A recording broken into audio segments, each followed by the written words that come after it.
Praise the Lord. सभी विश्वासी भाई बहनों को प्रभु यीशु मसीह में जय मसीह की। बाइबल शिक्षा चैनल पर आप सभी का स्वागत है। हमारे इस चैनल को देखने के लिए आप चैनल को सब्सक्राइब करें और बेल आइकन के ऑल बटन को जरूर दबाएं, तभी आपको हमारी आने वाली हर वीडियो का नोटिफिकेशन मिलता रहेगा। आज मैं आपके लिए बाइबल की पुस्तक से इस कोविड-19 के समय के लिए कुछ चंगाई के सामर्थी वचन लेकर आई हूँ, जो आज हम सभी को अपनी प्रार्थनाओं में शामिल करना आवश्यक है। तो चलिए भाइयों बहनों, हम वीडियो स्टार्ट करते हैं। बाइबल में परमेश्वर ने हमसे बहुत से वायदे किए हैं चंगाई के लिए, जिसके लिए मैं ऑलरेडी एक वीडियो चैनल पर अपलोड भी कर चुकी हूँ।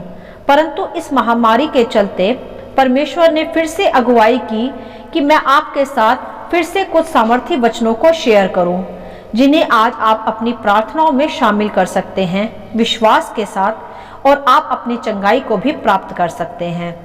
तो आइए अब हम कुछ बाइबल की आयतों को देखेंगे कि परमेश्वर हमसे क्या कहता है इस समय के चलते। हम देखते हैं यूहन्ना अध्याय 5 में, जहां 38 वर्ष से एक मनुष्य बीमार था, जिसके पास कोई नहीं था जो उसे कुंड में उतारे जहां वह चंगा हो पाए। तो वह वर्षों से वहां बीमारी अवस्था में पड़ा था। तब उस स्थान पर प्रभु यीशु आए और उससे पूछा कि क्या तू चंगा होना चाहता है? तब उस मनुष्य ने कहा कि हाँ प्रभु, मैं चंगा होना चाहता हूँ, परंतु मेरे पास कोई नहीं जो मुझे इस कुंड में उतार पाए कि मैं चंगा हो जाऊं। तब उस घड़ी प्रभु यीशु ने उस मनुष्य से कहा कि उठ, अपनी खाट उठा और चल फिर। और आगे हम देखते हैं कि वह मनुष्य तुरंत चंगा हो गया और अपनी खाट उठाकर चलने फिरने लगा। हालेलुया। यहाँ हम देख सकते हैं मेरे प्रियो कि किस प्रकार प्रभु ने उस 38 वर्ष से रोगी मनुष्य को चंगा किया, जब उसका कोई भी सहारा नहीं था। तो यहाँ हम सीखते हैं इस वचन से कि हमें भी वह आज कहता है, यदि हम बीमारी की अवस्था में हैं तो कि उठ, अपनी खाट उठा और चल फिर। जो आज अपने को अकेला व डरा हुआ महसूस कर रहे हैं या इस महामारी से पीड़ित है और क्वारंटाइन है, तो प्रभु आज उन्हें भी यह कहता है कि वह उन्हें उनके पास चंगा करने आया है और कहता है कि उठ, अपनी खाट उठा और चल फिर। तो आप इस सामर्थी वचन को अपने जीवन में विश्वास के साथ स्वीकार करें और अपनी चंगाई को प्राप्त करें। अगली आयत जो हम देखते हैं वह है दूसरा राजाओं अध्याय 20 उसकी 5 आयत, जहां लिखा है कि दाऊद का परमेश्वर यूं कहता है कि मैंने तेरी प्रार्थना सुनी है और तेरे आंसू देखे हैं, देख मैं तुझे चंगा करता हूँ। हालेलुया। यहाँ प्रभु राजा हिजकिय्याह की दुहाइयों से भरी प्रार्थना को सुनकर उसे उत्तर देते हुए कहते हैं, जो उस घड़ी बड़े रोग से पीड़ित था तथा मरने पर था, परंतु उस घड़ी राजा हिजकिय्याह ने प्रभु से विश्वास से भरकर प्रार्थनाएं की, उसे सच्चे मन के साथ पुकारा तथा आंसुओं के साथ उसने प्रार्थनाएं बोई। तब परमेश्वर ने उसकी प्रार्थना सुन ली तथा मृत्यु को, जी हाँ, मृत्यु को भी उस पर से टाल दिया। यहाँ भी हम यह सीखते हैं कि परमेश्वर दयालु है, उसकी दृष्टि सदा हमारी प्रार्थनाओं पर लगी रहती है। वह हम पर से आने वाली मृत्यु को भी टाल सकता है। तो हमें यह विश्वास से भरकर अपनी बीमारी की अवस्था में भी अपने यहोवा को सच्चे मन से पुकार कर कहना है, तो वह स्वर्ग से सुनकर हमें उत्तर देता है। इस वचन को भी लेकर आप अपनी प्रार्थनाओं में शामिल करें और घोषणा के साथ प्रार्थना करें। अगली आयत हम देखते हैं मत्ती अध्याय 9 का वचन 22 में, जहां यह लिखा है कि यीशु ने फिर कर उसे देखा और कहा कि पुत्री, ढांढस बांध, तेरे विश्वास ने तुझे चंगा किया है। अतः वह स्त्री उसी घड़ी चंगी हो गई। यहाँ हम इस आयत में 12 साल से लहू बहने वाली स्त्री का विश्वास देखते हैं, जिसने भीड़ में भी प्रभु यीशु के वस्त्र को छूकर ही यह विश्वास कर लिया कि वह चंगी हो जाएगी, और सच में वह उस घड़ी अपने विश्वास के कारण चंगी भी हुई। मेरे प्रियो, यहाँ अपने विश्वास को परखें कि क्या हमारा भी विश्वास ऐसा ही है आज भी यीशु पर, या हम इस महामारी के चलते अपने विश्वास को खोते जा रहे हैं। मेरे प्रियो, हमें भी उस स्त्री की ही तरह प्रभु पर सदा विश्वास रखना है कि जब वह हमारे साथ है तो हमें कोई बीमारी हरा नहीं सकती। हम उसके नाम से ही चंगे हो जाएंगे। बस हमें अपने विश्वास की रखवाली सदा करनी है और उसे मजबूत भी बनाए रखना है ऐसी परिस्थितियों में भी। अगली आयत जो हमें पवित्र शास्त्र से सीखनी है वह है निर्गमन अध्याय 15 का वचन 26, जहां प्रभु ने साफ साफ कहा है कि यदि तू अपने परमेश्वर यहोवा का वचन तन मन से सुने और जो उसकी दृष्टि में ठीक है वही करे और उसकी आज्ञाओं पर कान लगाए और उसकी सब विधियों को माने, तो जितने रोग मैंने मिस्रियों पर भेजे हैं उनमें से एक भी तुझ पर ना भेजूंगा, क्योंकि मैं तुम्हारा चंगा करने वाला यहोवा हूँ। हालेलुया। यहाँ इस वचन में हमें स्पष्टता से परमेश्वर यह सिखाता है कि यदि हम परमेश्वर की आज्ञाओं पर चलते हैं और वही करते हैं जो उसकी दृष्टि में सही है, तो कोई भी ऐसी विपत्ति जो इस समय संसार पर पड़ी है वह हम पर ना पड़ेगी, क्योंकि वह हमारा चंगा करने वाला परमेश्वर फिर हमारे साथ सर्वदा रहता है, क्योंकि आज्ञा पालन वालों को वह कभी भी संकट के समय में अकेला नहीं छोड़ता।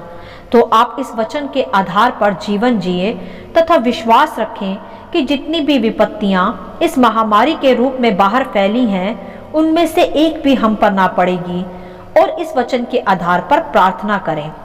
अगली आयत है याकूब अध्याय 5 वचन 15 में, जहां लिखा है कि विश्वास की प्रार्थना के द्वारा रोगी बच जाएगा और प्रभु उसको उठाकर खड़ा करेगा, और यदि उसने पाप भी किए हो तो उनकी भी क्षमा हो जाएगी।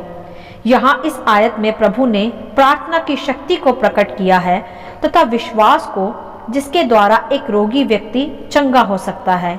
और प्रभु ने यहाँ यह भी कहा है कि यदि उसने पाप भी किए हो तो वह भी उसे उस समय क्षमा मिलेगी।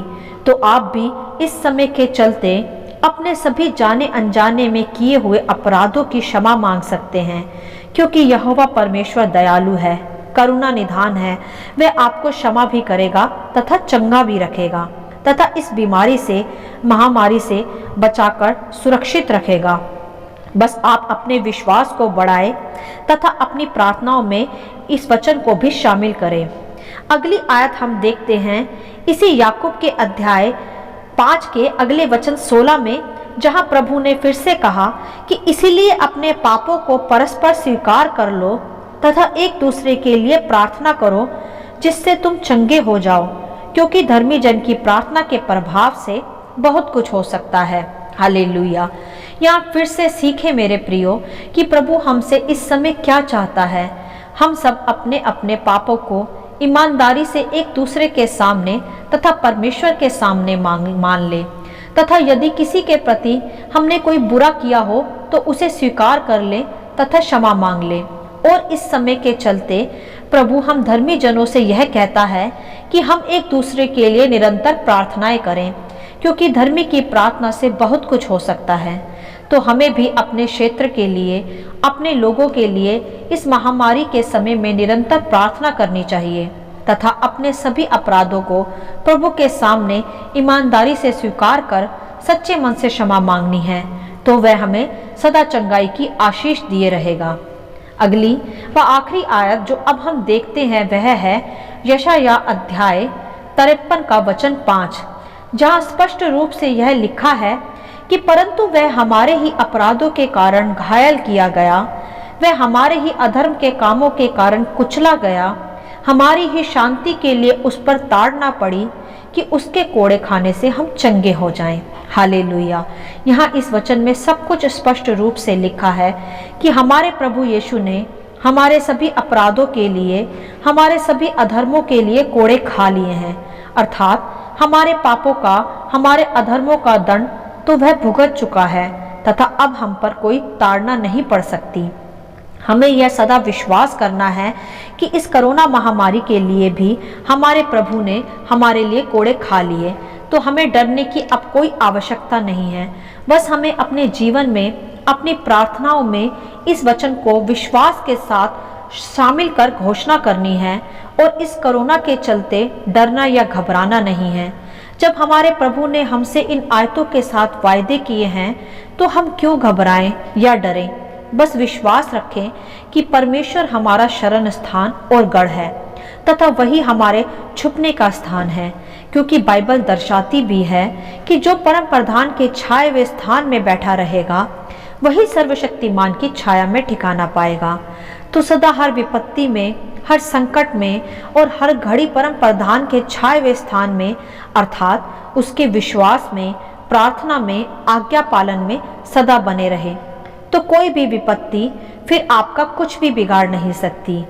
मत देखे इधर उधर, मत देखे अधिक मीडिया और न्यूज़, और ज्यादा से ज्यादा परमेश्वर के वचनों पर मन लगाएं, क्योंकि उसने कहा है कि मत डर, इधर उधर मत ताक, क्योंकि मैं तेरे संग हूँ। मैं तुझे दृढ़ करूँगा और तेरी सहायता करूँगा, अपने धर्ममय दाहिने हाथ से मैं तुझे संभाल लूँगा। यहाँ प्रभु हमसे यही कह रहे हैं कि डरो मत, इधर उधर मत देखो कि क्या चल रहा है, बाहर क्या हो रहा है। बस मेरी ओर और मेरे कहे वचनों की ओर ध्यान केंद्रित करो। मैं तुम्हारे संग सदा हूँ और मैं तुम्हें हर विपत्ति में संभाल लूँगा। मेरे प्रियो, दुनिया पर आए इस कहर से डरे नहीं, घबराए नहीं।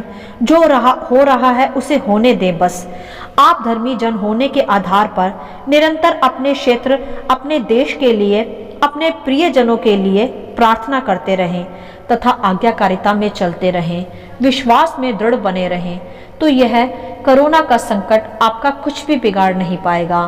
आप प्रभु के छाए हुए स्थान में सुरक्षित हैं तथा चंगे हैं। बस निरंतर प्रार्थना में इन वचनों को विश्वास के साथ शामिल करें और निरंतर घोषणाएं करते रहें और एक दूसरे के लिए परस्पर प्रार्थनाएं करते रहें और अपने अपराधों को छिपा ना रखें, वरन परमेश्वर के साथ अंगीकार के साथ उसके सम्मुख जाकर उन्हें स्वीकार करें और अपने सभी पापों की क्षमा मांगकर अपने पृथ्वी भर के जीवन को भी और अनंत जीवन को भी प्राप्त करें। और इस वचनों को आप अधिक से अधिक दूसरों के साथ भी शेयर करें, ताकि वह भी इन्हें सुनकर आशीष पाएं तथा विश्वास में इस कोरोना के समय में भी बने रहें। हालेलुया। प्रभु आपको आशीष करे। आमीन and God bless you all.